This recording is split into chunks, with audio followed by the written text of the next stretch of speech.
Hello everyone, Father John Dunn back with you on the 25th Sunday of the Church's year. For the New Zealand Church, it's also Social Justice Week, so we need to keep one eye on that. And for us in Auckland, it's still lockdown level 4. I'm sure there's cabin fever with you and your families, and I know that for some of you, it's getting increasingly hard. So lots and lots of encouragement and love from your parish community, and may their prayers keep you going.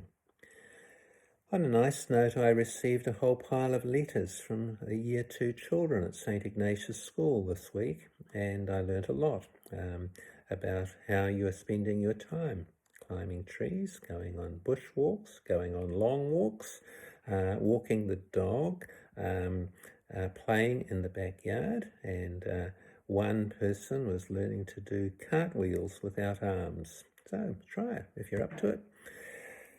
Today, I think as we take these things into contact with our readings, one of the main themes is how to develop a vision in difficult times, and what do we do with competing visions. The first reading takes us straight into that. It's the Book of Wisdom, and there are two competing visions which end up in murder, and God is put on trial, not the God we know.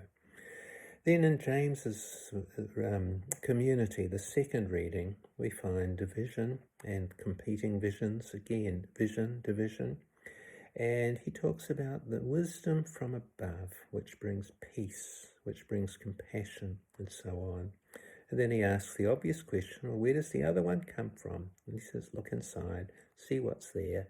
And sometimes it's desires and anger or whatever, part of which then gets externalized in the vision to what we give.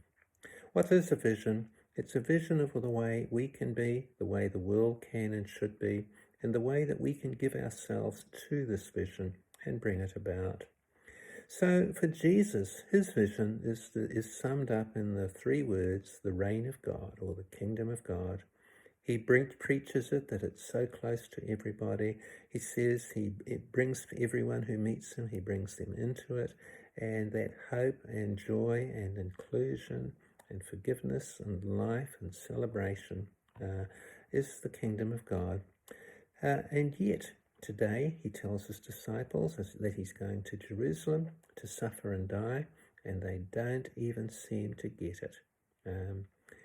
How must he have felt after all this time of working with them, and as they learnt in practical terms of what it meant to bring the kingdom of God around them?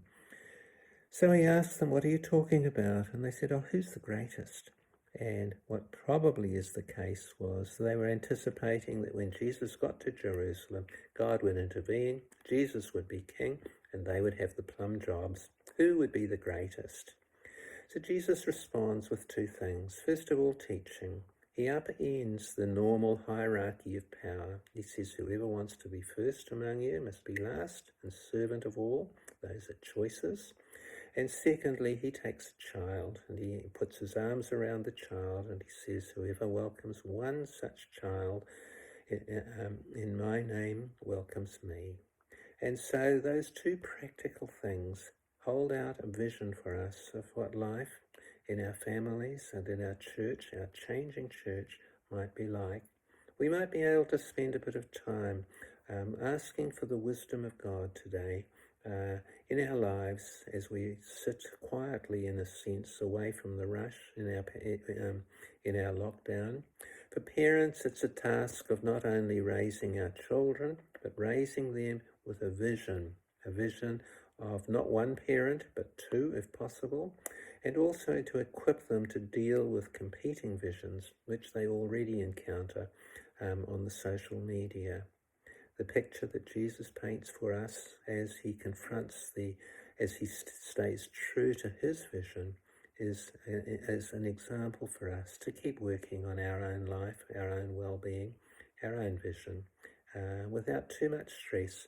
But as Pope Francis tells us, the pandemic invites us to enter into a new vision of the world, which will include everybody, as every child is God's beloved son or daughter. So have a good week.